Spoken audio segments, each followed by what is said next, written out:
எல்லாருக்கும் வணக்கம். Welcome to Priyanka's journey. இந்த வீடியோவில் இந்த செடியை எப்படி தொட்டியில் நட்ட போகிறோங்கிறத பார்க்கலாம். இந்த செடியை எங்கள் ஊரில் பச்சளைன்னு சொல்லுவாங்க. இது இயற்கை முறையில் கிட்னி ஸ்டோன்ஸை ட்ரீட் பண்ணுறதுக்கான ஒரு செடி. இந்த பாட்டில் தான் நாங்கள் நட்ட போகிறோம். இதில் அடியில் பார்த்தீங்கன்னா வாட்டர் இல்லை, அதனால நாங்களே ஸ்க்ரூ டிரைவரை ஹீட் பண்ணி ஒரு 4 ஹோல் போடுறோம். எந்த பிளான்ட்டுக்குமே தண்ணி தேங்கி நின்னா வேர் அழுகிடும், அதனால தண்ணி வடிஞ்சு போகிறதுக்கான வாட்டர் ரொம்ப முக்கியம். ஃபஸ்ட்டு அடியில் ஒரு லேயர் போடுறதுக்காக கொஞ்சம் ஸ்டோன்ஸ் எடுத்து வச்சுருக்கோம். கம்போஸ்ட் சாயில் 1 பங்கு, செம்மண் 2 பங்கு, அப்புறம் ஆற்று மணல் 1 பங்கு. இந்த ரேஷியோ பொதுவாக எல்லா பிளான்ட்ஸுக்குமே கரெக்டாக தான் இருக்கும். ஃபஸ்ட்டு ஒரு லேயர் கல் போடுறோம்.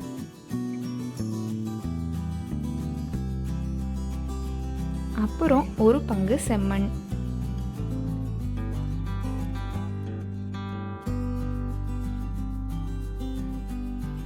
அது கூட 1 பங்கு ஆத்து மணல் போடுறோம்.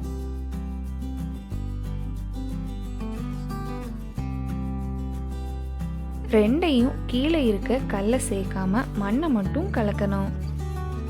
செம்மண் கிடைக்கலன்னா நார்மல் கார்டன் சாயில் கூட யூஸ் பண்ணலாம். அதே மாதிரி ஆற்று மணல் கிடைக்கலனா சாண்டோ இல்லை கிணத்து மண்ணு கூட யூஸ் பண்ணிக்கலாம்.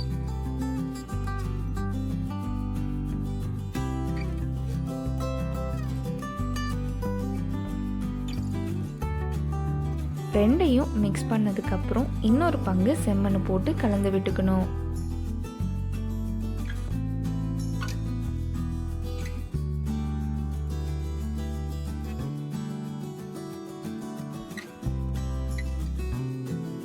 கடைசியாக கம்போஸ்ட் போட்டு நல்லா மிக்ஸ் பண்ணிக்கணும்.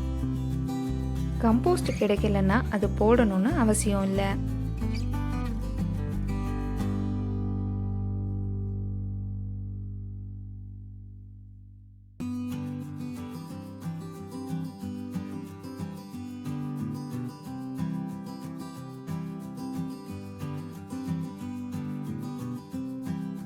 செடியை எப்போவுமே நட்டும்போது அதோட மண்ணை கொஞ்சம் லூஸ் பண்ணி விட்டு தான் நட்டணும்.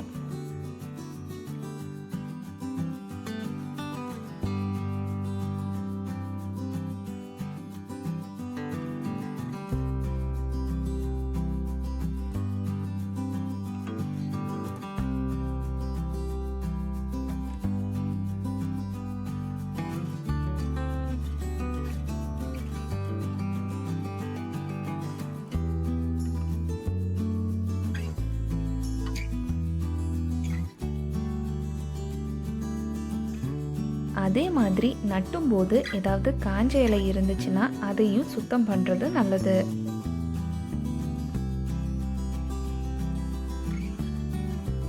இங்கே பாருங்க, இந்த 2 செடியும் நட்டியாச்சு.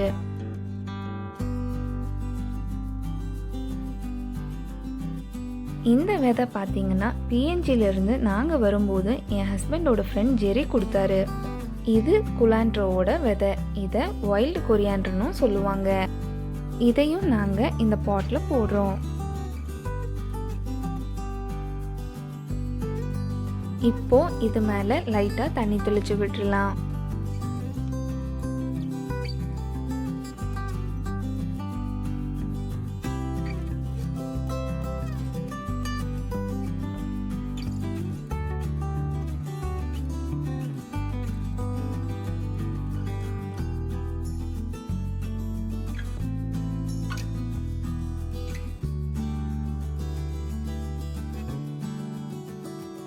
இப்போ 1 மந்த்துக்கு அப்புறம் நம்ம தூவி விட்டு குலாண்ட்ரோ எல்லாம் சின்னதாக முளைச்சி வந்திருக்கு பாருங்க.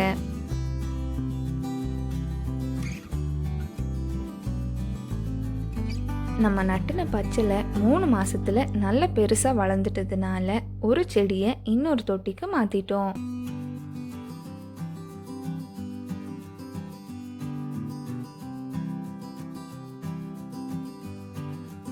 இந்த பச்சளையோட நுனியில் பார்த்தீங்கன்னா அதோட குட்டி செடி கூட வளர்ந்துருக்கு பாருங்க.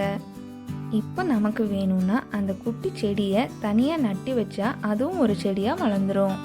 இந்த தையை நாங்கள் ஒரு குட்டி டப்பாவில் எடுத்து வச்சுருக்கோம் மண்ணில் நேராக நட்டுறதுக்காக. அதோட growth எப்படி இருக்குன்னு இன்னொரு வீடியோவில் கண்டிப்பாக சொல்கிறேன். அடுத்து நாங்கள் பிஎன்ஜிலேருந்து கொண்டு வந்த வைல்டு கொரியாண்டர் பார்த்தீங்கன்னா 3 monthsல நல்லா வளர்ந்து அதுலேயும் விதை வந்துருச்சு.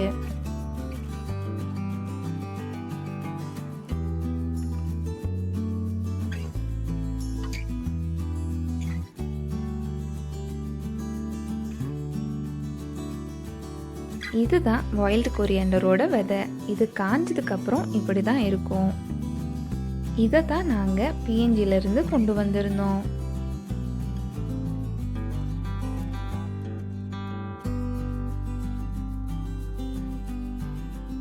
இதை இப்போ இந்த தொட்டிலையும் போட்டிருக்கோம். இதுவும் எப்படி வளர்ந்துருக்குன்னு இன்னொரு வீடியோவில் சொல்கிறேன். இந்த வீடியோ பிடிச்சிருந்தா லைக் பண்ணுங்கள், ஷேர் பண்ணுங்கள், சேனலை சப்ஸ்கிரைப் பண்ணுங்கள். ஏதாவது சொல்லணும்னு நினச்சிங்கன்னா கமெண்ட் பண்ணுங்கள். தேங்க்யூ.